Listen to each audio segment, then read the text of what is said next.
going? Susan Ruth here. Thank you for listening to episode 42 of Hey Human Podcast. Now, normally I start with talking about the person that's on the episode, but not today, my pretties. Today I'm going to say, hey, listen to Hey Human Podcast? I guess you do, because you're hearing me talking right now. Do me a huge favor, and please get out there and spread the word. If you're liking it, you're digging it, you want to share it with your friends on social media, get the word out. A few of you have been doing that. I really, really appreciate it. It helps so much. You can subscribe on iTunes. I'm on Stitcher. I'm on Podbean. Obviously, it's at heyhumanpodcast.com. And there's a bunch of links, especially the last couple episodes have been a lot of links. So there's a lot of extra information that I throw up there. So that's pretty cool. And anyway, so it's in all the places and stuffs. And social media, it's on Instagram and Facebook. And I'm terrible at Twitter, but I'm trying. I really am. And all those are under Hey Human Podcast. And please, if you know cool people or not cool people or, terrible people, I don't know, maybe not terrible people, but you get the idea. Email me and say, Susan, check out this person I know. Or maybe it's you. Maybe you're cool and terrible and wonderful and weird. Susan at heyhumanpodcast.com. I would love to hear from you. And rate and review on iTunes if you get the chance. Super groovy if you do that, because it helps a lot with getting the numbers up and getting it out there and all that kind of. I don't know how it all works. It's math, not my best subject. Metrics, something with computers. There's robots involved, I'm pretty sure. Who knows? Maybe a guy that's like made out of cheese. No, that's the man on the moon. I don't know. But a lot of people are involved. I'm telling you. So, and you can be involved too. So get the word out. Boy, was that a rabbit hole of conversation. Anyway, so speaking of conversation, this episode, I had a lovely conversation with Caleb Mundy, and he is a law student. When we had the conversation, it was about not quite a year ago. It was back in July, August-ish, when I first started the podcast. And I'm just now getting to putting it up there. Sorry for the delay. So there's a couple references we make that will make sense that it's older. And we also reference an older episode that I had, because we talk about immigration law and such, because that's what Caleb is studying in school. And I had Andrew Earhart on the podcast. I'm looking right now. If you can tell, I'm stalling for time because I'm trying to remember which episode he was in. He also, Caleb references Ruby's episode, and she was on episode 4. So if you haven't gone back and listened to some of the older ones, Ruby and I, man, that was a really good talk. I very much enjoyed that. Oh, here it is, Andrew. So Andrew is on episode 11. So we reference both of those episodes. Go back into the past and hear those if you're so inclined. Anyway, Caleb, bass player, law student. He's certainly a champion for the underdog. He's super bright, really interested in human beings and humanity on the whole, as am I. And he's got a really fantastic beard. I mean, like a beard, this gigantic. I'm pretty sure that it involves magic somehow. You'll understand what I mean by that when you hear the episode. Anyway, super cool dude. Really got into it. Hope you do too. And again, thank you so much for listening. Please spread the word. And here we go. Whee! I'm afraid this might not be the best interview because it's going to be awesome. I feel like the best interviews are people who don't want to be interviewed, and I've always wanted to be interviewed. I think it takes all kinds. Yeah. Cheers. Cheers. Caleb, thank you for joining me. Yeah, I'm glad to be here. Yeah. We're drinking some fine Tennessee. No, it's got to be Kentucky. I don't know why I said Tennessee. Why'd I say that? Because that song. No, it's really good, actually. Some delicious bourbon. Which apparently can only be from Kentucky. Just like true champagne can only be from Right. Other than that, it's like sparkling wine or whatever. Yeah. So snooty, really. Yeah, people really have to... And you can't... I may be getting this completely wrong. That's the beauty of me. I can get stuff wrong. Yeah. But you can't drink at the distilleries in Kentucky, right? They're a dry county that the distillery is in. I know that happens a lot. Like the Lynchburg, the county of Lynchburg's in, where Jack Daniels is a dry county. Yeah, it's interesting. When I was at school, we had these like famous like Dutch fusion artists like come through to like give a clinic. Because I was a music major at Belmont, my undergrad, and they came through, and it was like we were all like, "Wow, they're so amazing!" This guy, especially this one like player who'd been in this band called Brand X, like in the '70s, and then like I ended up like hanging around afterwards or something, and heard one of the guys mention like, "Yeah, we took the Jack Daniels distillery tour yesterday, and then we couldn't drink there. So when we got back to Nashville, we were all inspired and like hit it hard. And apparently the guys were all like super hungover, like trying to perform for these students." Oh man, nothing like electronic music when you're hungover. Yeah, that's got to be a nightmare. It was pretty funny to find out. I mean, because we couldn't tell they were Dutch, so like, or Dutch people just seem drunk all the time, or German or something. Like they were Europeans, so like their mannerisms weren't like immediately identifiable as like being by an American. Feeling bad. Yeah, I would say it's a gross generalization. However, I would say that does make sense because most of the Germans, at least that I know, and a few Dutch that I know, they're very reserved. They're very well controlled. Not controlled in an icy way, but just they're in touch with who they are, and they're not grandiose. Yeah. Well, and he wasn't like holding his head and acting grumpy, but I just didn't know like if maybe his English wasn't that quick or whatever. That's why I like Hannibal Lecter.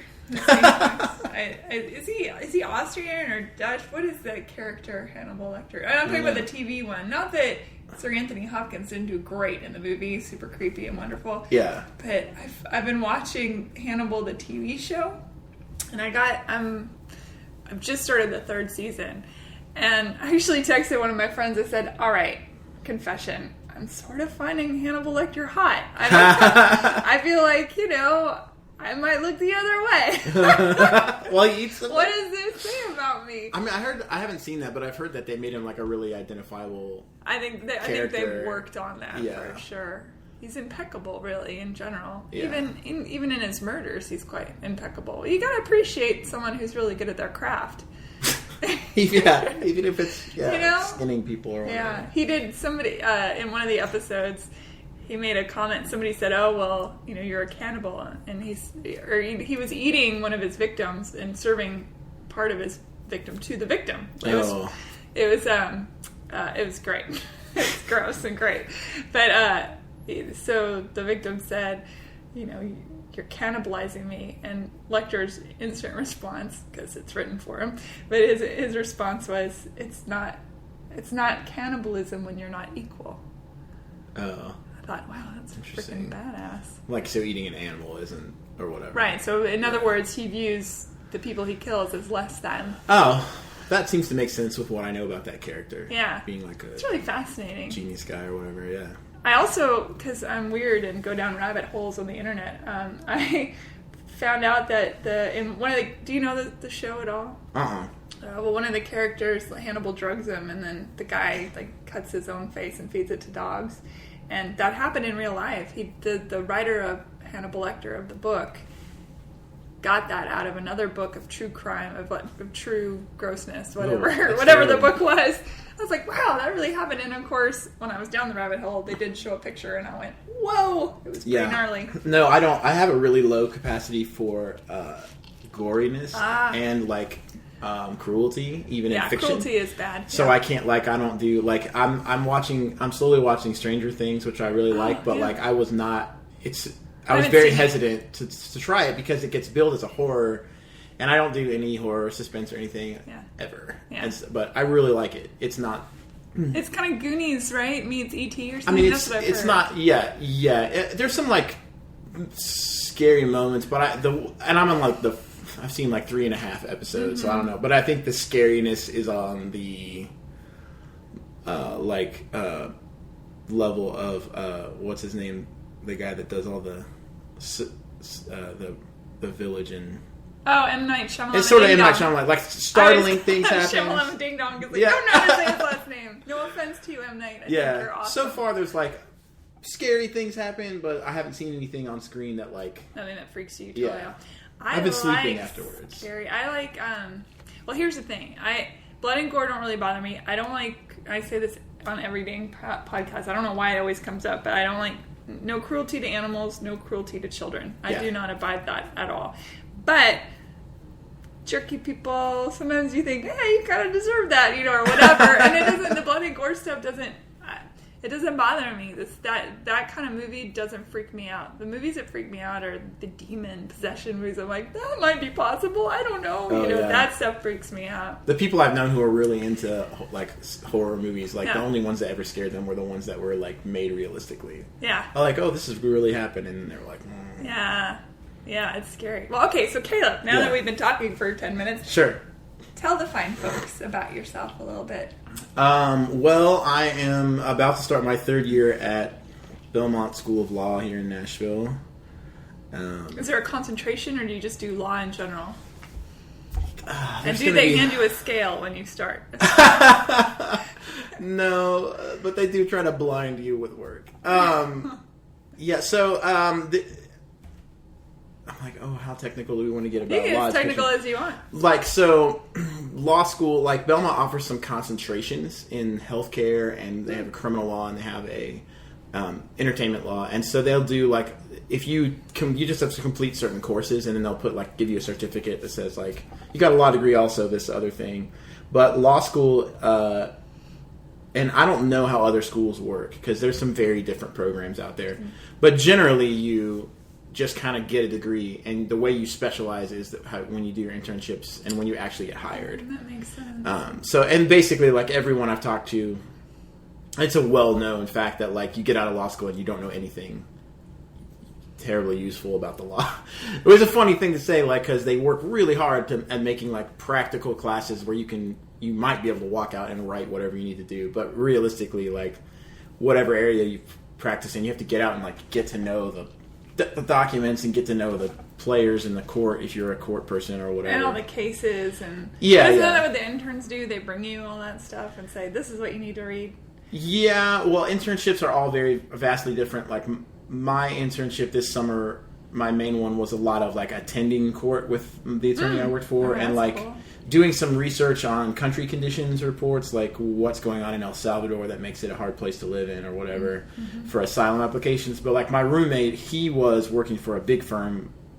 He was gone all summer, and he was working for a big firm doing, like, civil cases in Chattanooga or whatever, and he was, like, writing... doing research and writing, like, finding case law and writing something up every day. Yeah. Because they would be in court and the opposing side would bring something up and they would send him, like, all right, tomorrow morning we have to have an answer to this, so go figure it out. So no sleep for you. He worked a lot harder than I did. Yeah. So. I read somewhere that even though lawyers make really good coin, that in reality when you break down how many hours they work, they're really even less than minimum wage. Yeah. And it certainly doesn't pay what it used to. I don't know, it's a really wide spectrum because the people who make the big money are, like, partners in big firms, so they get a piece of everybody's work. That's how it works. But, it's a pyramid scheme. Yes. Fascinating. They could sit you down and they'd be like, why would you only work for money you make when you could make money off of everyone who works for you? That's exactly a pyramid scheme. Yeah, exactly. Interesting. Yeah. So what got you into law? Wow, that is the question. Were you a good kid or a bad kid? Oh, I was a super good kid. You were? Yeah. I have no interesting stories about breaking rules. I'm always terrified to the idea of, like, sneaking around and, like... I'm sorry, I had to do it. He has the longest beard ever, and Caleb just pulled his sunglasses likely out of his pocket, but his beard is so long that it looked like you just pulled your sunglasses out of your beard. It's a magic trick I'm working on. That was really cool. I didn't mean to interrupt. No, that's fine. Like, that's pretty, Anyway. I would definitely be the kid, like, I wouldn't, like, go along with the plan to, like, sneak around the neighborhood and water balloon girls, because I'd be too terrified of getting caught or whatever, like, as a kid. And I didn't, like... You were a good kid. I wasted so much time in my undergrad when I was studying music, like, I, like, didn't party at all, like, I didn't learn how to, like, go out and have a good time until a few years after college. So, yeah, I was pretty uptight about a lot of things. The story of going into law... This is interesting. I'm always, like, also fascinated with this because I've been listening to your podcast But, like, I'm like, oh, everyone you've interviewed so far has, like, done something. And I'm sort of, like, about to do something. It's all kinds of kinds. I mean, I just started posting them, obviously. So, but I have a ton. I mean, so there's all sorts of things. It's just. I love the idea of it, of just, like, talking to people from different. Yeah. From whatever. Just. Well, I'm interested in so much stuff. And I find people fascinating. And I'm hoping I can talk to people I don't agree with and don't like very much, too. I don't want to just... I mean, so far I've really... It's like the trick, isn't it? Yeah, it really People say it's really good for you, but it's so impossibly hard to do. Yeah, well, it'll be interesting. I'm going to try. We'll see what happens. I can help you find some people. That'd be great. No, that'd be great. So you got in... You said, I want to be a lawyer, because Billy's being bad, and I want him to pay. So I started law school in August of 2014. I thought about going to law school for the first time in May of 2014. Oh. So it was 4 months of even, like, conceiving of the idea to actually starting, which was really jarring. Did you have an aha moment? Sort of. Like, it's funny now to look back, because I find all this stuff in my history where I'm like, oh, like I posted a thing on Facebook in, like, 2009 or something that said... I had taken a job survey, like what job should you have, and like two of them were law positions. Like one of them was judicial clerk, and one of them was law professor. I can't remember, something like that. And I was like, no, that's stupid. Because since I was like 15 until I was 34, I only wanted to be a musician, and that's all I worked towards. And so it was a really quick turnaround. But then I look back and I'm like, oh, because I entered wanting to do immigration or adoption exclusively. There's so many areas of law I'm so uninterested in. And I look back now and I'm like, oh, I wrote a paper in 2004 for an English class about immigrants. And I'm like, where did that come from? Somewhere I have no idea. Yeah. Like, it was a pretty terrible paper, but... And both my English teachers, neither of them were born Americans, which I think is interesting. One was from Russia and one was from Taiwan. Wow. Boy, the Russian guy loved grammar, but he was very, like, not terribly warm. But so, like, this story has kind of changed a lot because I started it, like, when I did it, I'm like, I did it for these reasons, some of which were easier to admit than others. And then later I can look back and be like, oh man, like, my parents hosted foreign servicemen through their church when I was like 3, and like these guys were coming in for technical training in Texas, and they would like spend the weekend with us or whatever. And I'm like, oh, my dad's always liked like whatever kind of ethnic food he can get a hold of or whatever. My sister married a guy from Trinidad. Like, I've had all these like... You're a global family. Yeah, although you probably wouldn't guess that today you met us. Maybe since... No, I mean... But yeah, like there's been a lot of like pieces that have come together. And then, like, I thought about, like, Belmont just started a law school 5 years ago, and I was joking with a coworker, Ben. I'm like, I heard they're really throwing around a lot of money. Like, let's just go take the LSAT and see, without studying for it, and see what we can get. And I'm like, that's a big joke. And then, 3 years later, I was there, which is like, oh, what happened? So it's funny, like, to look back. But, so basically 2013 was my most successful year playing music. Like that was I spent like 8 months with a real signed country act doing the tour bus and the airplane thing. Can you say who? It was a band called The Farm. They were on Warner Brothers. The Farm, yeah. Sure. They're amazing performers. It's still the best show I've ever seen or been a part of. Wow. Like they're so good. We'll have to do a link on the website. Yeah, for sure. They're all doing side stuff now too as well, I think, is keeping the group. But I did that, and then I was having, like, and I always had at least a part-time day job, so that was difficult. But then I was playing, like, a few club gigs in town, and I was making, like, a ton of money, and I was finally on this signed thing, and I was playing with, like, this guy, Will Denton, played drums for The Farm, and he'd been, like, a hero of mine for a long time, and he was the guy that helped me get the gig, so it was really, really fun, and it was a little bit harder of a gig than I was actually good enough to play when I got it. So I had to work really hard to get up to their level, especially in showmanship. It's the hardest country gig out there, I think. And do you play? I play bass guitar. I play a little upright too, but mostly bass guitar.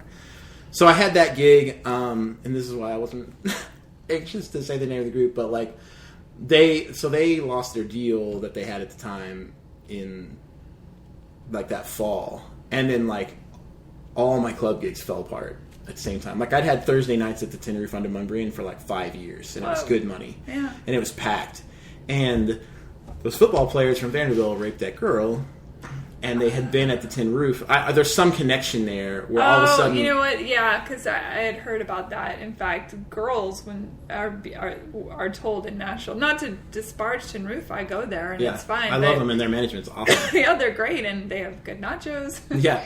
And, they're really good to performing songwriters They're and great. all that stuff. Yeah. But there was, for a time, that sort of warning bell to females in Nashville: be careful with your drinks at the Tin Roof. Yeah, and I don't think... But to be fair... Yeah.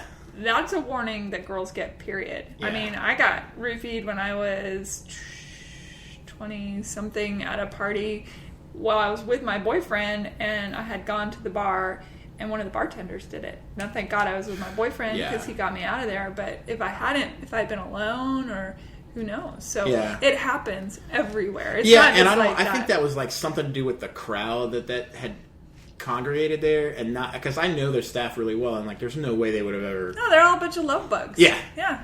So whenever that happened, like one of the gigs, I had 2 gigs a week there, and one of them got cut just because no one ever came.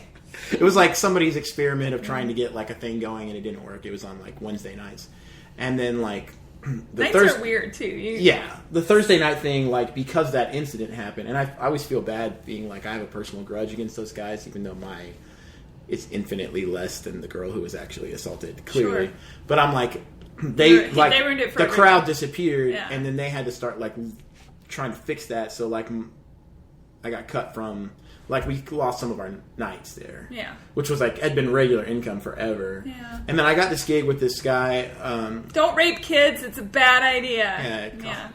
And then I got another gig with a guy that was, like, a van and trailer thing. And it was just a bad fit, like, culturally with me. Like, I was a little older than the guys, and they really wanted to party. And I, like, had a girl that I was seeing that I really liked. And I was still working the first half of the week, so we get done on a Saturday night, and I'd be like, "Let's go home," and they'd be like, "We want to party," and just didn't mesh with. Like I meshed with like half the band, but not the other half. So it wasn't like I got fired, and I wasn't terribly surprised by that. But I went in from like August of 13 to February of 14. Like I went from like doing the best I could to like being whacked down to nothing. And when I looked back later, when I added up my shows that spring when I did my taxes, I was actually like did fine, but it just felt like, oh man. And I hit that place where I think a lot of musicians hit, where they're like, because there's so many ups and downs, like it's easy to quit on the down. And I've often wondered, like, if I'd have just stuck with it, like I'm sure I would have some kind of touring gig now. But anyway, so I was seeing this girl, and I really liked her, and I wanted to be around, and I was just going through this thing where I was like, man, if you have an artist gig as a side musician, like, you kind of got to show up to everything, because you can't make it hard for the artist, and they need someone they can rely on. So if you start subbing out a bunch of shows because you have a birthday party or whatever, or the only show I ever subbed out was because my brother got married, and they were super nice about it. The farm was real committed to taking care of their players, which I always appreciated, because especially Nick, the fiddle player, and one of the singers, like he had been a side guy for a long time, so he really understood how it worked, and there were a lot of times when the 3 of them like bowed up for us and like paid for extra travel to try and get us places when the bus broke down or whatever. Oh, that's cool. Yeah, but I realized like just the nature of the thing is you got to show up to everything that they schedule, and you can't. It's a job. It's a job, and like that schedule can happen unexpectedly. Like it's not always scheduled out, and if you don't show up, if you are consistently subbing things out to other players, it's gonna get too hard for the artist, and they're gonna pick one of the other guys. But then I realized, like, through no fault of my own, and through no fault of the artists, like, and because of things that I'm never going to be in touch with, like management decisions and label promotion budgets and all this stuff, like you can lose your gig without having done anything wrong. Sure. And the artist can lose their gig without having done anything wrong. Yeah. Which is totally true. Yeah. And, I mean, you know, a lot of fantastic artists lose their deals. Yeah, because somebody else made a decision that didn't work out. Or what? I mean, I know you're on that side of things, like writing and being an artist, so you know. Yeah. So I was like, okay, like that's tough.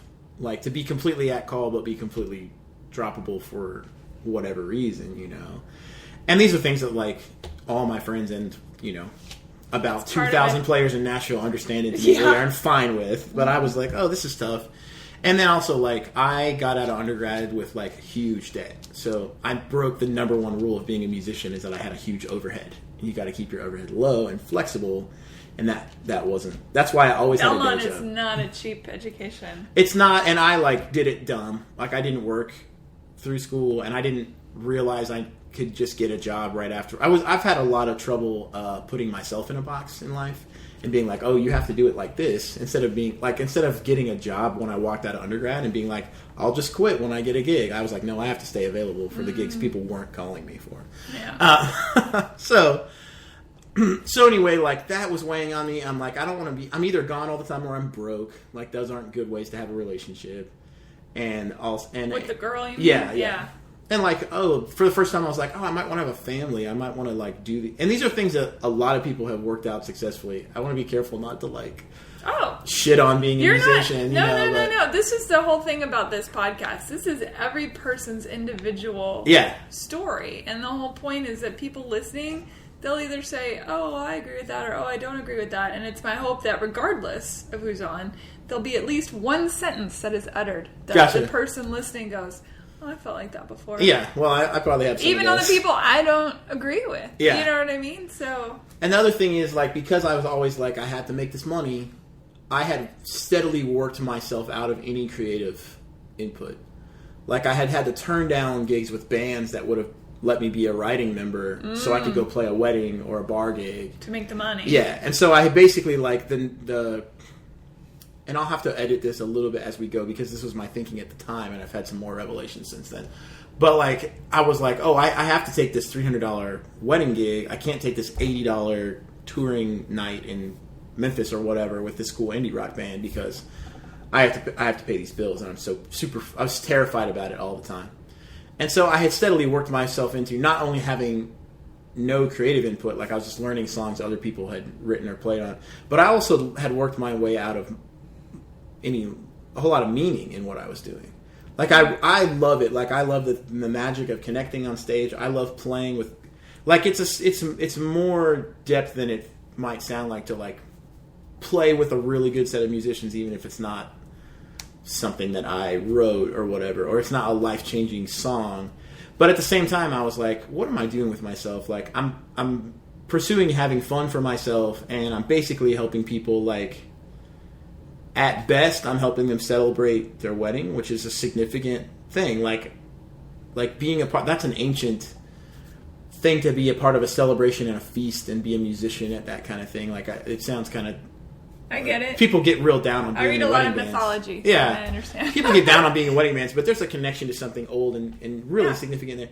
But at the same time, like at best, I'm helping someone, you know, celebrate their wedding. At worst, I'm like helping some frat boy get laid, like, and helping people just drink at a bar. And I'm like, this is not a meaningful, not for you, contribution to life. Sure. Was where I was at. And I think honestly, like, I think Fresh Air ruined my life. That NPR interview show, because I literally listened to it like every week, most days for like 15 years. And I just heard like World Changers over and over again. And I was slowly realizing, like, I'm not going to make it on that show as a musician at this point. Like, which was another, like, not definitely true thing, but it was what it felt like. I'm like, sure. I'm in my 30s. Like, I'm doing these kind of gigs. You know, I'm not going to. Yeah. So I had been sort of like, when all of these things came crashing down, I had already been thinking, I'd already spent a lot of time with like a vague sense of there should be something more going on here. Mm-hmm. And I can look back now and realize like, oh, I purposely avoided a lot of like hard, like I never wrote because I had a real block about self-expression and about like allowing myself to be bad until I learned how to be good. And like, why do you think that is? That's interesting. I don't know. That's something I'm going to get to at some point. I have a lot of I have a significant portion of part of my life and the way I run it is based on shame. Like I'm a 2 or whatever on the Enneagram. I don't know what that means. I just took the thing and I don't know a whole lot about it either. But there's motivating emotions. So I think there's a lot of that. Shame is your motivator. Yeah. I think that's very common in humanity. Yeah, it's people fear, shame, self-hatred, self-loathing. All that is certainly a motivator. Yeah, and everything that you say to yourself is true, even if it's not. Right. Exactly. So there was a block there. So I realized this is a revelation of the last couple of months where I'm like, oh, I took a lot of easy routes, and that's why I ended up in a dissatisfied place. Safety. Yeah. So that's all contributes. I think, I'm finally almost to the place in life where I feel like I can look back and be like, oh, I got where I needed to go. But I spent about 10 years looking back and being like, oh, this is a string of mistakes, and I'm really waiting for the turnaround where I'll look back and go oh, I was where I needed to be every time. So you still feel like it was a string of mistakes? Less, because the way things are working out on the law end. But are you enjoying law? Oh, that's a really complicated... Is it? Yeah. Good. That's a better question. Glad. That's a better question than do you like law school, which I get a lot. And I'm law school is you're not supposed to like it. No. It's terrible. I watched The Paper Chase. I know what's up. Yeah. Have you ever seen that? Uh-uh. Oh my God, get you to a Netflix. I think it's on Netflix. Paper Chase. The series. Okay. The movie's good too, but watch the series. Is it a lawyer thing? Yes, it's law school. It's exceptional. Oh, okay. It's an exceptionally well written and acted television series. It was on PBS. So I got to this place late winter, early spring of 2014, and I was like, all right, what am I interested in? I'm interested in immigrants. At some point, I had volunteered a little bit with Catholic Refugee Services here. I had done almost nothing for them because my schedule hadn't worked out. But I had gone through their training, which is awesome, because it just says, this is how you get to be a refugee, and, all the stuff you have to go through to get into the States, which is crazy. It is crazy. And they were, you start in a refugee camp in somewhere like Turkey or India, and then you have to, you're at, a camp, which is a terrible place to live. Absolutely. And you go to the UNHCR tent and sign up, and you go back every day and bug them until you get placed, and it's a 2 to 3 year process and of it's security horrifying. checks. It's horrifying if you're a child. It's horrifying if you're a woman. And often spouses will file individually because one will get in sooner than the other, and then they can take the kids, so they split up for a couple more years. And it was interesting. And also the way you get to a refugee camp is you get up in the middle of the night and you leave everything. Go however many hundreds of miles it takes to get to where you're going by whatever means, like foot or renting a bus or whatever. A lot of them don't make it either. Yeah. And it was funny because they told us in that training, they were like, the job I did was to take these families to a thrift store for them to get clothes, and they were like, don't take them anywhere else, because the reason that they got here is they're incredibly persistent people, and they don't take no for an answer. And if they're like, I need you to take me to the grocery store, you have to be super firm with them and be like, that's not my job. My only job is to take you here. Really? It was really interesting. That's fascinating. And I only successfully took one run, and it was this really young couple that had been refugees in India, and they were Bhutanese, and that's a really crazy. But Bhutan is the only country in the world that has a national happiness quotient. You have a gross domestic product, like a GDP in most countries, and Bhutan is the only one that measures happiness, and it's supposed to be this idyllic place. And I really hope I'm not messing up the name of the country, but it's Southeast Asia. Yeah. And anyway, but part of the way that they achieved that was they identified all of the ethnicities that weren't Bhutanese and ejected them. Yeah, or killed them. Yeah. And so this couple, they had to be in their early 20s, and they had a 2-year-old child, and they had been in a refugee camp for over 20 years. So they were met and got married and had a child in a refugee camp, and then came over here. So I just got a lot of admiration. So that was part of my background that had built me into this. And I don't think people realize. I don't think Americans realize the process of. They have no idea. No clue.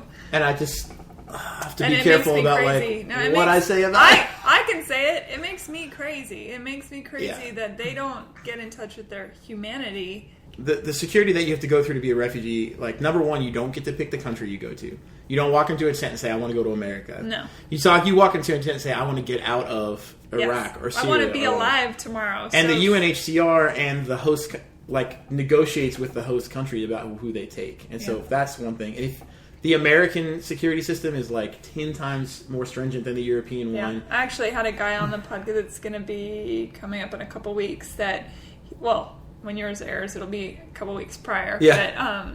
But his job is to help assimilate refugees into America, and it was so fascinating. Yeah. But he explained the American process of that, and it's like multiple background checks from 3 different agencies, and they all do all this extra talking about it to each other.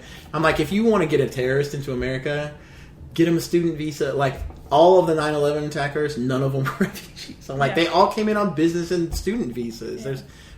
There's other ways that are a lot easier. Yeah. But none of those populations trying to leave their country is not likely a terrorist. And people they misunderstand because of how Europe has worked, and I'm like, but it's not the same process. And also, like, it's the single most vulnerable population of people that you're saying don't come into. And it's 50% women, and it's 50% under 18. Like, it's a relatively small portion of single males. It's very frustrating to me. And also, I think, like, the thing that I've thought a lot in my head and that I have not said out loud before now, except for in very private company, is I equate it to cowardice. Like, if you're going to look at mostly women and children, or even anyone in need, and say, like, there's a possibility that someone bad is in that crowd, but everyone else is in the most dire need. And, like, I'll just lay it out there, like, the odds that anyone personally knows anyone who's ever been a victim of a terrorist attack in America is almost none. Like, there were, like, 3,000 to 5,000 people that were killed in 9/11. There's been a few hundred here and there. Like, it's real small. And most were domestic terrorism. Right. And, like, I know this is, like, a kind of a cold thing to say, but, like, so you're saying that someone you don't know who's an American, their life is more valuable than someone who you don't know. I think very much so people believe that. And so I'm like, they're like, I mean, I had a lot of people, that I've had conversations with since November when the big debate rounded its head around Facebook and whatever about Syrians. And I'm like, I didn't say these things, but I'm like, if you're saying, like, because they start thinking, like, well, you wouldn't let someone come stay in your house. And I'm like, well, first of all, I absolutely would. So would I. I would welcome a Syrian to come live in my house, and I'm part of a church group that's, like, welcoming, like, actually doing that. But I'm still like, it's not at all the same. Like, your odds of experiencing danger from 10,000 Syrian refugees, which is all that we've approved so far, is incredibly minimal. But leaving them out is an immediate, definite harm to them. Like, I think it's just cowardice. Like, you're not willing to risk the smallest amount of danger. To me, their argument falls flat in this manner, in that they're concerned that there's a rapist here or there amongst, the way they put it, there's so many rapists coming in from Syria, and yet let's just do a quick poll in America of how many American males have committed rape. I think the number's a lot higher, and they were born and bred here. Yeah. First of all. Second of all, these people are super okay with the fact that the prison system is filled up with not only guilty people, but some of the innocent people. Yeah. And that's okay. Yeah. So you can't have both arguments. Do you know what I mean? Really it's not... And I love, like, and there's so many stories, like, I really loved your interview with Ruby Amanfu, because I'm like, this is exactly, awesome. Like, this is the story that if you work with refugees, because people who make those kind of, like, security-based, fear-based arguments, like, they've rarely interacted. I'm not going to say never, but they seem to have rarely interacted with people. And like that's exactly the story that you hear over and over again when you work with immigrants and refugees. They showed up, they worked their asses off. Absolutely. They put their kids into, like, their kids did great. It's very rare to hear of a situation where that's not the case. And even, like, undocumented aliens, like, people who come here, like, undocumented Mexican and South American aliens, they don't show up and suddenly start taking welfare. Like, they get some state benefits just because of that's how emergency rooms work or whatever. But they show up and they work all the time. They work so hard. And it's documented that they take jobs Americans don't want. Yes. And they're like, oh, they're working for so cheap or whatever. I'm like, the reason why they make it is because they have 3 jobs. Like, they're building communities. They're almost always super family-oriented people. And they're paying for family members that are still back in the country. And, like, you would be shocked to find out how many undocumented immigrants that I've worked on their file during internships or whatever, who not only are they paying sales tax on everything they buy, they file federal taxes and pay them. Yeah. Because the IRS does not talk to ICE. Which was mind-blowing when I found out. ICE being the Immigration and Customs Enforcement. So there's 3 different parts of the government that interact with immigrants, and ICE is the one that comes knocks on your door and says, "You're ICE, baby." Yeah. Vanilla Ice is their spokesman. Is that right?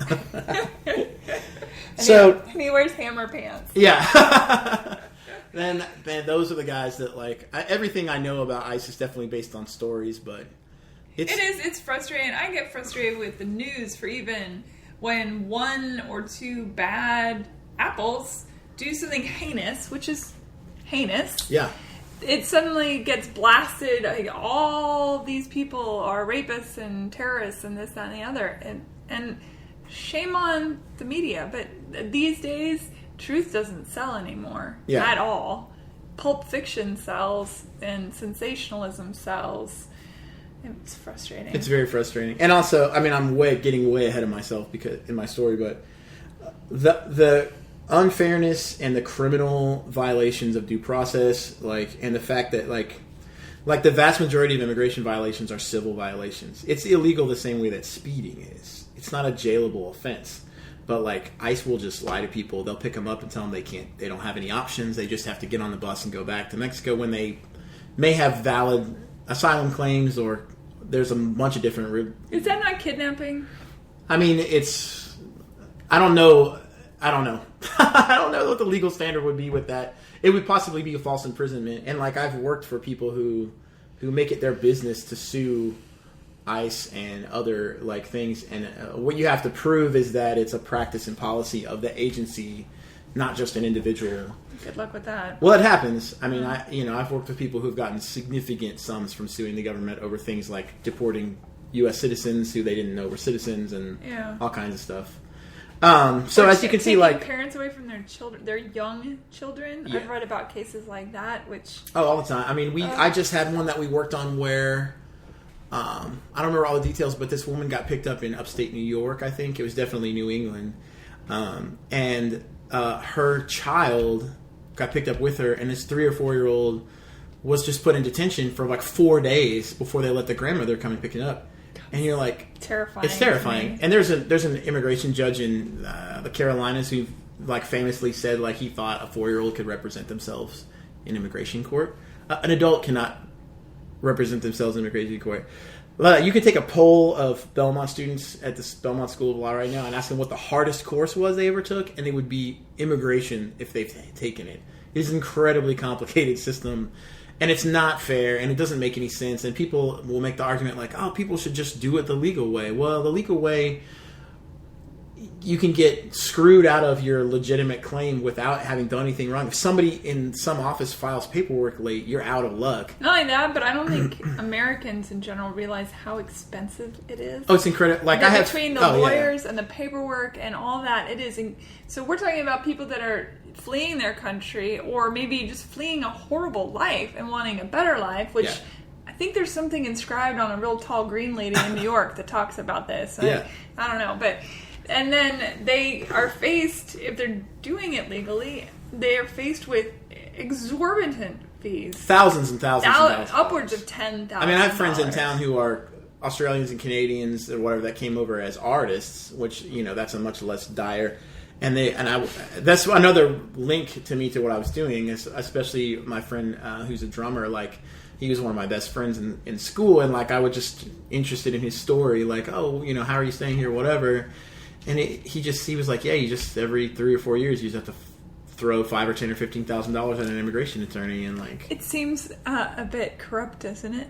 when you look at it that way? No, I don't think so. Like No? the way that splits out to $10,000 it's not like a years? bribe though. It's like there's a certain amount of its filing fees that you owe to the government, and a certain amount of it's like lawyers' fees. So I know lawyers are expensive, but really a filing clerk. I mean, I file songs with the Library of Congress. It costs $70. You know what I mean? Well, it doesn't go to an individual. Like a DACA application, which is the Deferred Action for Childhood Arrivals, which has been a subject of a lot of the Supreme Court cases, Obama's program or whatever. That is a $465 filing fee. For little children to be? It's mostly teenagers and young adults because they have to have been 15 when the law was enacted, which was in 2012. Okay. But and they can come to the country without a parent? Is that so parents send their kids? People who were brought in as children illegally by illegal parents. I get it. Mm-hmm. And it doesn't provide a whole lot of benefits. It basically provides you can get a work authorization card, and you can get, which in Tennessee means you can get a social security card, which means you can get a driver's license, and you don't get prosecuted. Is basically the only thing you get. I've worked a lot of those clinics with the nonprofit I work with in town called Tennessee Justice for Our Neighbors, and that's really fun because a lot of times it's like an immigrant situation you would expect, like I just want to work to help my parents, pay for whatever. But sometimes it's like a 17-year-old girl who wants to get a driver's license, and she's super excited about being able to drive to the movies, and that's really fun. So anyway, the other thing I want to mention too is part of the rhetoric is that, and correct me if I'm wrong because you're going to know better than I, but that idea that these people are going to come in illegally and they're going to get health care and they're going to get this and that. I just want to say, as we spoke to earlier, they work their asses off in jobs that no American will touch, sometimes 2 or 3 jobs. Yeah. There are American-born, I'm going to say it, white people who have been sucking the teat of services their entire lives that don't have jobs, that they're very white. Yeah. So that argument to me is a terrible argument. It's just, to me, it's just a racist, xenophobic argument. It is terrible. And it's not that accurate. Like, you can definitely come up with numbers. Like, I know, like, the Southwest, there's been a lot of people who've generated, like, statistics on, like, illegal immigrants are costing so much in the public schools or whatever. But they're also, like, specifically denied a lot of public benefit. Like, Tennessee has a specific state statute, and it's called the SAFE Act, and it's from late 90s, early 2000s by a Senator John Jackson or Jack Johnson. I can't remember which is really funny. The guitar player? No. But that's like 2 characters from his... Anyway. But basically says, like, illegal immigrants can't get such and such and such benefits. Which is really an interesting... So this DACA program where you can get work authorization, you are not allowed to have any public benefit unless your state specifically authorizes one. Well, one of the things... A public benefit includes professional licenses. So I just had a client who couldn't get her ABC card to be a bartender because it's a professional license and that's a public benefit. Oh my goodness. So she can go work wherever. Is she illegal? Yeah. Okay, so she's illegal. She wants to be a bartender, and they said... She's here on DACA, so that means she's got a Social Security. She's approved to go work. Okay. She can go work anywhere, but she can't get a professional license. So she... And most professional licenses you think of are like a law license or a nursing license or whatever, or a doctor. But and some of these refugees are doctors and nurses and lawyers, by the way. Yeah. They're not scrubs. And so, like, she couldn't get, like, a bar... So she'd been a server at some place for, like, a couple of weeks, and they were like, you gotta get... She... paid for the course, took the course, and then when the instructor took their thing to take the paperwork down, and I had to call her and be like, this looks like you can't. I had to say, like, I'm not a lawyer. Make sure you talk to I play one on TV. Yeah. How far in are you? I have a year left. A year and then a bar exam, which is like 6 weeks of study and then 2 7-hour tests. Are you nervous for that? A little bit, but I'm trying not to think about it because it's a long way off. Yeah, it's good. I have to live in the moment. Yeah. Yeah. We have a professor at Belmont who's a former Alabama Supreme Court justice, and he's definitely someone you would want as a dinner party guest. He's very interesting and affable, but he can be people who are at that level of genius. I had this experience in music school too. Sometimes are at a really high level, like have trouble communicating to people who aren't at a high level because you get so far in, it's hard to remember what it's like to not know things. But he was really good about. He would take an hour out of class time, like once a semester, and just give us a speech about like life. Like the first semester was like, a lot of people get divorced in law school, so make sure you're like bringing your spouse along and like introducing them stuff. But one that he said, he sat us down like last year at the beginning of our second year, and he was like, okay, like your GPA is pretty set now because statistically it's harder. Like the more grades you have, the harder it is to change your GPA. And like, but he was like, no matter where you are in the class ranking, like successful lawyers do the thing that needs to get done today. So like if you can get this, you know, like whatever work has to be done today done, you'll be a great lawyer. And that's a good pep talk. All the kind of stuff that he tells me like that always sticks with me, which is really funny because I have friends who would be frustrated by like that kind of speech, but I'm like, oh man, I'll remember that forever. Awesome. So like I try not to think too far about the bar exam. I don't have to worry about it for at least a semester. So when you graduate, what happens then? Where do you go? What do you want to do? Well, I was been able to narrow down my thing as I got through school and as I got experience out. I want to do humanitarian immigration. I definitely have some interest in civil rights. Like, I'm still really attracted to immigrants, and I mean, I'll be honest with you, part of that's just the food. I want more good food in town. But like, yeah, I mean, I love the story of immigration. For whatever reason, be it like tragedy or a trauma or just an inspired thought, I love the idea of anybody who packs up and moves somewhere completely different and starts a life. I'm like so attracted to that story. You're an old soul. I don't know. You're probably a rabbi in a past life. And I'm not just saying that because of the beard, which is very rabbinical. It is it definitely has a religious look to it, even though I'm just a freaking hipster. Yeah. But, I mean, even that paper I wrote in college that was so terrible was about the comparison that like all Broadway show plots are basically immigration stories. Because how many times has some girl moved from Nebraska to New York or whatever? Yeah. But anyway, I've definitely moved to. I want to do immigration from a humanitarian bent. There's 3 ways to immigrate. You can do it through an employer or through family or through humanitarian, which is asylum and refugees. Like, I'm interested in that, and I'm interested in deportation defense and removal defense, which is all the trickiest stuff. Less interested in like bringing in people because a corporation wants to hire them. Although I will say the only 2 employment applications I worked on one was for a Mexican chef and the other one was an Indian chef. That made me feel a little better about it. Like I wasn't bringing in some executive. It was like good food. Yeah. Well, I'm like kind of artist. Like a chef is an artist, you know. I agree. Yeah. I do have a civil rights bent because as much as I'm interested in the immigration story, like it's also just crushing to like read systemic unfairness and injustice in America too. And you're like, sometimes it doesn't take.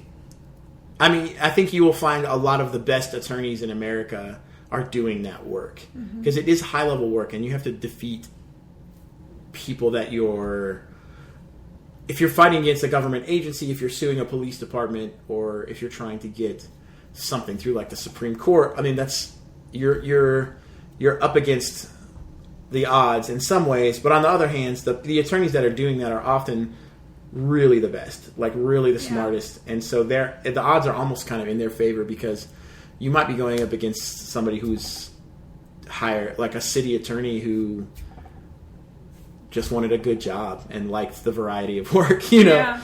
But I also don't know, like, I'm not sure I'm that guy. Like, that takes someone who's real smart and really creative and really high energy and really aggressive and likes to win because they're competitive, which I'm very not competitive. Yeah, I listened to a podcast, Joe Rogan, who I love his podcast. Oh, yeah, he's great. And he had I think the lawyer's name was Michael Schmidt. I might be getting that wrong.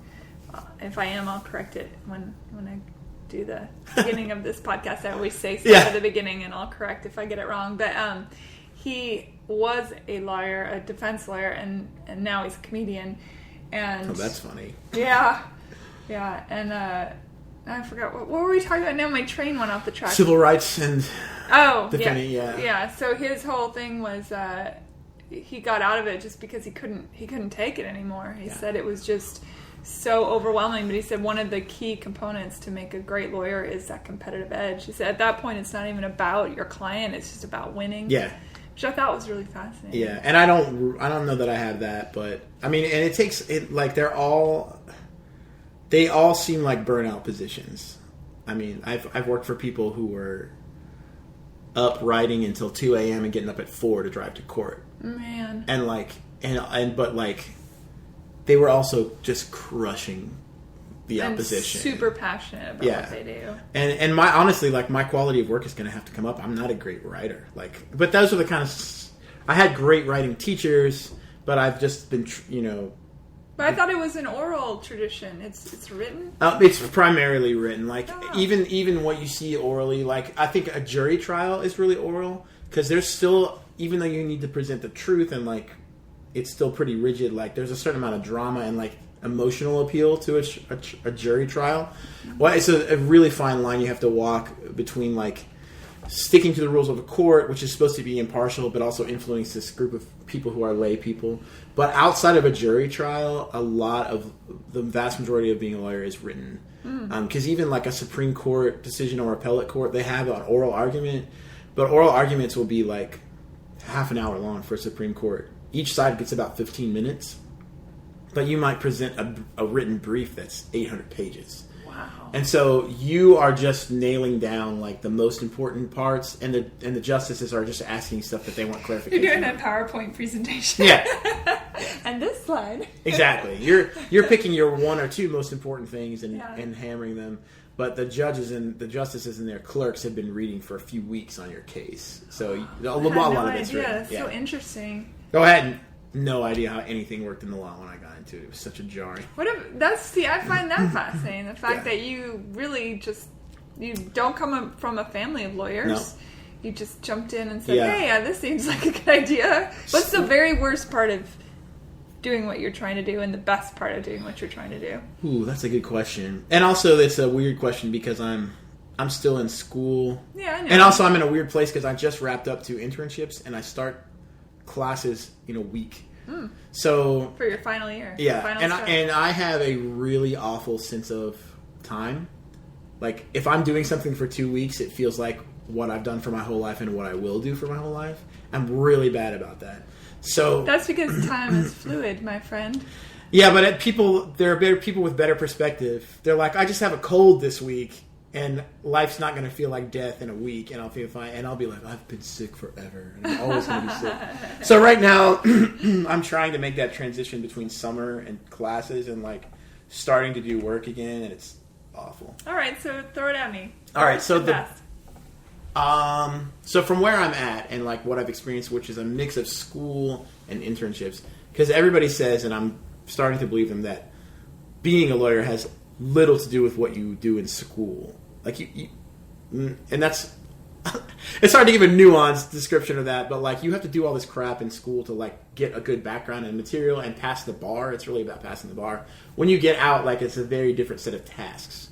The worst part about it for me is, the hardest part for me was the identity change, because I had this identity based on being this cool, laid back, blue collar musician guy, which is a terrible way to base identity to base your life on. I don't think so. I mean, you should base your life on something who you actually are, not what you do, and yeah, I could. It was an assumed identity. I could argue that musicians, who they are and what they do, is the same thing. You know what I mean? That's as a musician and as a creative, I say that who I am and what I do, they're pretty much intertwined. I mean, I would agree with you, and because I know what you do, but it was an assumed identity. Okay. And it was a pretty shallow one. Okay. And so, coming out of that and transitioning into these places where I was like, you're going to have to wear a suit. You're going to have to wear a tie. You're going to have to be polite to this person. You're going to have to do whatever. When I first started, we had this woman whose name I don't remember, and she was the head of the career services office at Belmont, which is in charge of getting you a job and training you on how to give a resume and stuff. And every time she'd come, I think she'd come from a big firm setting, very formal. Every time she would talk, my butthole would get real clenched up, and I would panic, and I'd be like, I have to leave school right now. This was such a mistake. Aww. And so I think a lot of that stuff has been the hardest part of and I've had to buy clothes that I can wear into an office but don't hate myself in, and that was hard, because before that, about the beard is pretty epic. So far, I haven't had too much trouble about it. The teachers, there's only one tattoos and things. I mean, I wonder about. Yeah, I have a tattoo on my hand. I've asked people about it. I asked because somebody there was a local attorney that said something about like, oh, I met this guy from New York and he was a courtroom prosecutor and he had neck tattoos, and I was like, what are you thinking? And I was like, man, I got one on my hand. He's like, it's no big deal. What does your hand say? It says Dave's provided, which means God provides, and it's like my little brother found it. It's like an old crest that's attached to my family name, but my family's not that old, so I don't know what connection there actually is. All families are old, right? But anyway. I think that's a great tattoo for a lawyer to have. It's a good one. On his left hand, his sole hand. Your left hand is your sole hand, so that's great. But I've only had, and I've asked a few people. I went to an immigration conference this summer, and I asked an immigration judge. I said, because I was working like a check-in booth or whatever to earn my way in, and I said, hey, would you let me practice in your courtroom with this beard? He went, of course. I was like, really? And he's like, yeah, of course. He goes, now, I sit in San Francisco, so whatever.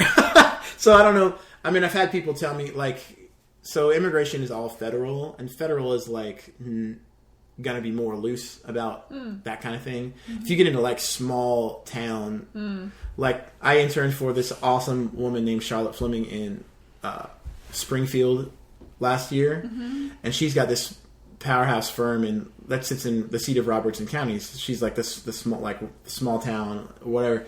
And that place, like, that's a tobacco county. And she said, like, women couldn't wear slacks until like a few years ago, and like, because it's a tobacco era, like you could smoke in the courtroom until like the early 2000s. She said the whole jury would just be puffing away. You couldn't see in there. So like that kind of place is going to be like, you know. Okay, I had to ask: is My Cousin Vinny one of your favorite movies?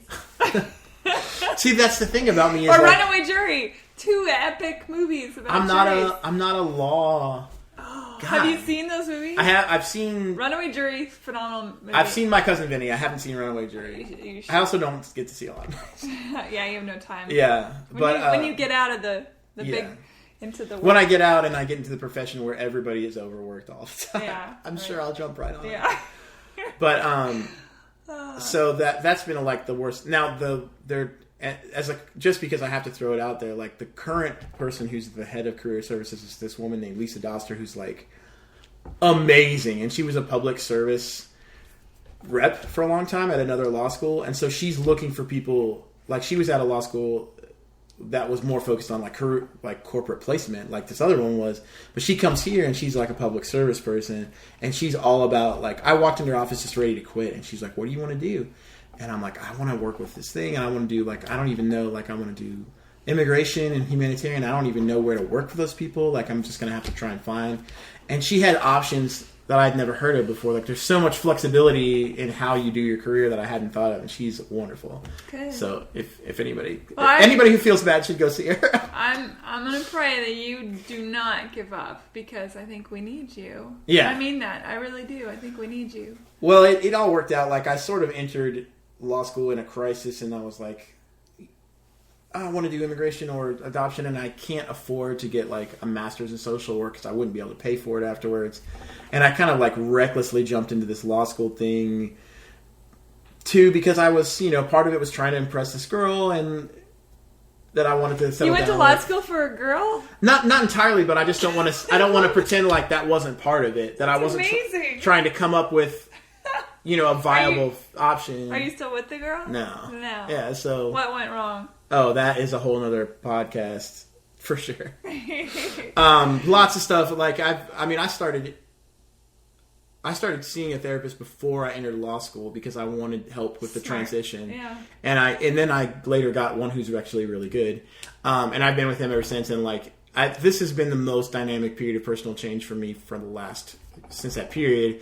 And it's been horrible. Like the trauma of law school, the trauma of like losing that relationship, but like realizing things like, oh, I took the easiest paths that I possibly could. Like my life is based on these like the like sugariest distractions and TV shows and video games and whatever, and like I haven't built very much like livable foundation on like deep deep, real, like get you through life kind of stuff. All right, do you have siblings? Yeah. Are you baby? No, Middle? Where are you? So I have my oldest brother. My sister's 3 years older than me. I keep saying my oldest brother. I only have one older brother. That's okay. But I've used that in a lot of conversations, and I don't know why that's happening. The eldest child is your oldest brother. Correct. So my sister's 3 years older than me, and when she was a few months old, my parents adopted my brother who's 3 years older than her. So he's 6 years older than me. And then I was the baby for 5 years, and then my little brother was born. So I'm sort of a mixed baby middle. Okay, got it. Yeah. Yeah.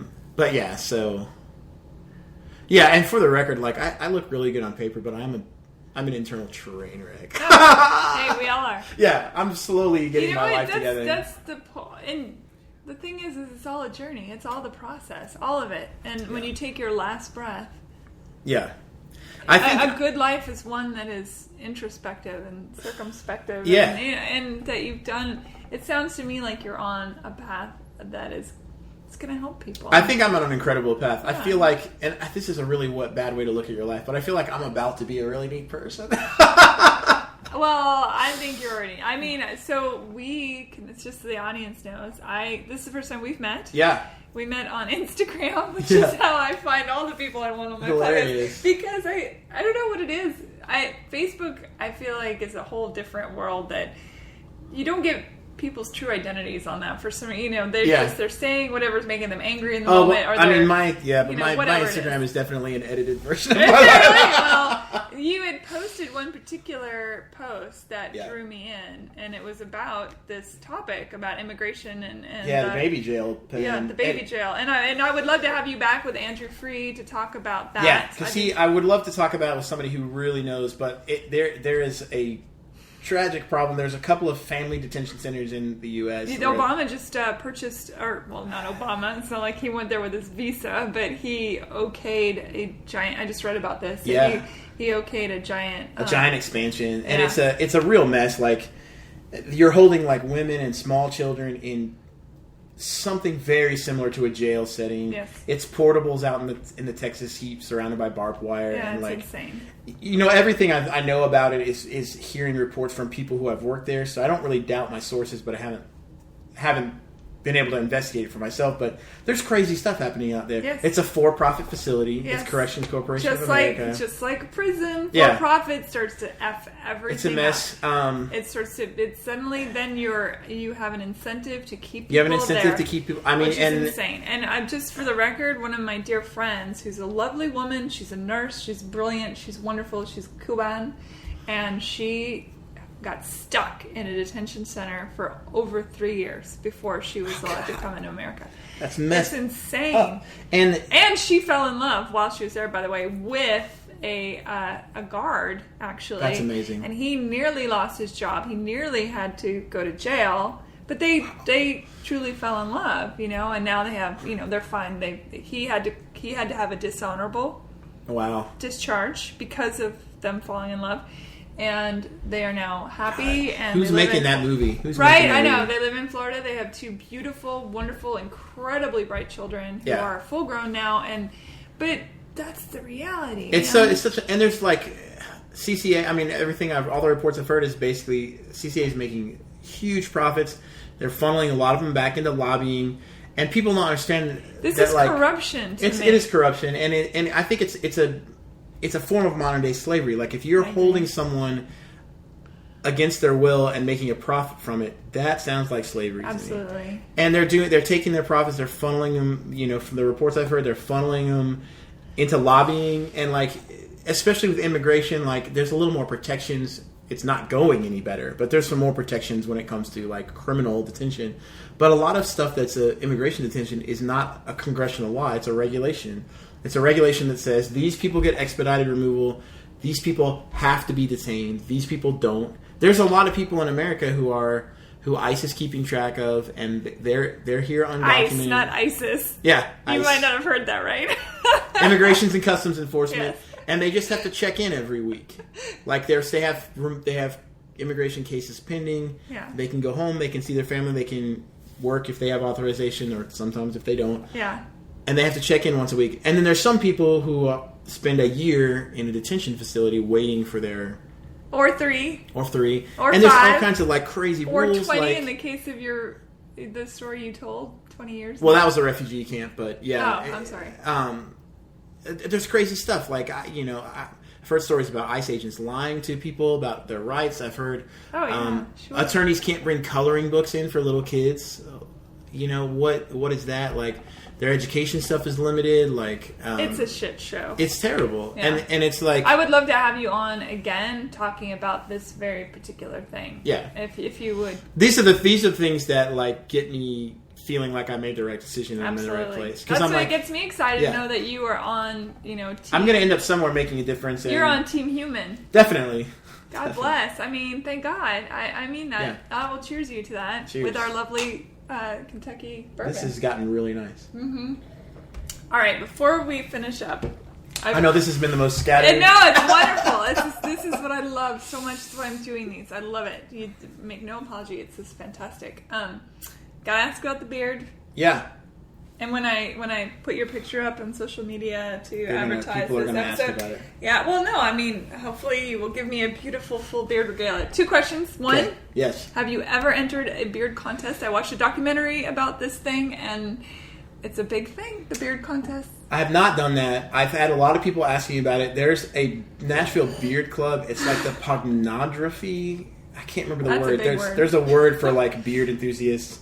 And those guys have approached me a couple of times. One time in a bar. One time at an intersection. I was stopped at a red light, and a guy ran up and handed me his card. That's wonderful. They're about to have one at the Ryman like September 3rd. Are you going to go? Well, there's a couple of things. One is I don't know if I can still sign up, and it was a $45 entry fee at a time when I had no money because my dog was sick and whatever. Yeah. She's better now, right? She's better. Yeah, she's wonderful. And then the other thing is they have a couple of different categories. And one category will be like shaped or whatever, and I don't have that. Mm-hmm. And the other category will be like natural growth, but mine's been trimmed on, so I don't know if I count in either way. And also, but I know people have been like, man, I've seen people win those who don't have a beard as good as yours. And I'll be like, you have an epic beard. It's really And I've learned so many like tricks about hair care that girls learn when they're like 12. Like I've started blowing it down in the mornings, and it makes it so much more manageable. And I bought a flat iron, and I know how to straighten it now. The humidity's gotta be a bitch. It's bad. Yeah. Oh, and I made the classic mistake. One day I had to go somewhere, and I straightened my beard in the morning, and then walked my dog, and it was super humid outside, and it just went right back to normal. Forget it. Yeah. It's so funny. I have naturally wavy hair that I straighten because it doesn't wave in any particular pattern. It's just sort of an epic fail of calyx, basically. I love it. Yeah, so I feel your pain with the humidity here. It was just funny. I was sort of mad, but I was also like just laughing so hard to myself because I was like, any girl who's had to deal with this her whole life would have told me not to do that. Mm-hmm. And I was like, it's really funny to get to learn some of those lessons of the beard. You can always go and get it keratin treatment, and that'll keep it from getting... Well, the problem is... If they do that. I don't know. I have had a real blowout. The first time I got it straightened, I got a blowout in a salon. I love that. It was at my cousin's salon in Asheville, and it was really funny. But the thing that is tricky is if you're a woman or anyone with long hair, and you get your hair straightened, and you want to take a shower, you wrap it up, and you use dry shampoo or whatever. It's harder with a beard. But I can't wrap this up. Yeah. It only stays straight as long as I don't take a shower, and I'm not okay with myself if I haven't. I feel you. Yeah. So far, no beard competition. I want you to be at the one in September. Yeah, maybe I'll raise some money for that. Can you just go? I mean, I can go as a spectator, but I can't. If you go and spectate, then you'll kind of know what your competition is. So next year you can crush it. That's a good thought. Yeah, know your competition so that you may crush it. But also, like hanging on to my meager music. I make really good music with some great people, but hanging on to those gigs while I'm... Who are you playing with now? So we can... I have a regular gig like down... I just play cover bands. Okay, well, let's give them a shout out. I play every Friday afternoon from 3 to 6:30 at the Tin Roof on Broadway, which is my main thing. And with the band? Well, I've been playing with this girl, Charity Byers, who's unbelievable and just had to move away. Aww. So I'm getting a new singer in, and tentatively renamed the band A Bad Case of the Mundys. I like that. That's wonderful. And then I pick up some stuff here and there. I do sometimes play with Rick Brantley, who's... Oh, I love Rick. Yeah, Rick. Hurt people. If Rick would ever put another full band show together... You're listening, he's been playing a lot Rick of might be listening. Shows. I have no idea. Yeah. That was weird question number 1. Yeah. So the second question, what was the second? See, I got so distracted by the beard. It happens. Yeah. I did want to. I'm curious. Once you graduate from law school and you go and you take the bar exam, which God bless you, I know that's going to be sweat box. How do you just, is it like everything else? You just apply and hope the best man wins, or how does that work? It works, it works a lot of different ways. So you hope, the traditional law school method is you turn one of your summer internships into a position. Oh, that makes sense. So certainly if Andrew that I worked for this summer, if he offered me a position, I would definitely take it, because even though it's like an intense amount of work, I don't know that I could learn as high level of stuff from anywhere else. And it would be easier to learn lower level stuff after. Mm-hmm. I'm currently in the process of trying to apply for some fellowships that would fund me for a couple of years at a nonprofit. Yeah. That would be amazing. The nonprofit that I've interned at, Tennessee Justice for Our Neighbors, is an amazing place full of wonderful people. It's at this place where actually President Obama visited a year or two ago, called Casa Azafran, right at Nolensville and 440. And it has like 11 or 12 amazing businesses and advocate societies that they teach English and dance, and they have financial planning and for refugees, for immigrants. Turk is there, which is the Tennessee Immigrant and Refugee Rights Coalition, which does a lot of policy stuff for. Mm-hmm. There's a medical clinic. It's an amazing place. Wonderful. A kitchen where a lot of food trucks do their prep of all kinds, not just ethnic foods. Yeah. So I would absolutely love, that's my hope, is to end up with one of those people I've worked with. Good. There's a million paths out there, and I have a pretty high capacity for risk, and I can make a lot of money. Not a lot of money, but I can make a fair living playing music if I need to be flexible when I get out and nothing works out right away. So yeah. Well, I wish you well with everything. Thank you. Favorite ethnic food? Oh gosh, if you had to eat it every day for the rest of your life. I could eat. Mine would be Thai. Oh, that's a really good one. Yeah, I love Indian. Thai. I love Ethiopian. I love all that stuff. Gosh. But every day, man, have you been to Taj down there? I haven't. I heard it's great. It's so good. They have the panak. Yeah, I've heard it's great. Paneer, which is these grilled cheese cubes that are so good. Yeah, the taqueria near me, El Helisi in San Gallatin, I could eat there. There was a short period in my life when one of my roommates found that, and my only goal in life was to make enough money to pay my bills and eat there whenever I wanted to. That's hilarious. It's I've read a fair amount of articles that say there's no such thing as authentic Mexican food because it's really varied. Yeah. But it's street style, the small tacos, corn tortillas, or whatever. I could just eat that all day, every day for sure. Awesome. All right, how might people get in touch with you if they need to? I can't imagine why anyone would need to get in touch with me, but I would welcome there to contact. What's the easiest? Instagram is fine. I turned on. It's Hizzer? Hizoner Themayor. His Honor the Mayor, but it's cool one word. Spelling of his. Yeah. It's a joke that I misheard one time from a Letterman Top 10 or something. They can email me my full name at gmail.com. Okay. Caleb Mundy at gmail. I turn down a lot of Facebook requests only because they're fake. Because I get a lot of fake ones now. Yeah. They're always in military garb, which cracks me up. They have 2 friends, and they're always in full. Oh, that's funny because I get a lot of people who appear to be underage girls. Oh, so they're clearly targeting different demographics. I must look like a patriot.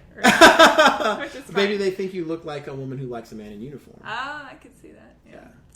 Yeah. They're like, that straight hair. Yeah. It's not wavy at all. She wants a guy in uniform. She needs yeah, exactly. All right. Caleb Mundy, thank you so much. Yeah, and I'll come back in a year or two when I've done something and I know something. You know plenty and you've done a lot, first of all. Second of all, I would like to have you back before a year transpires with Andrew Freed. Yeah, you should just, I would love that. You need to talk to him. Yeah,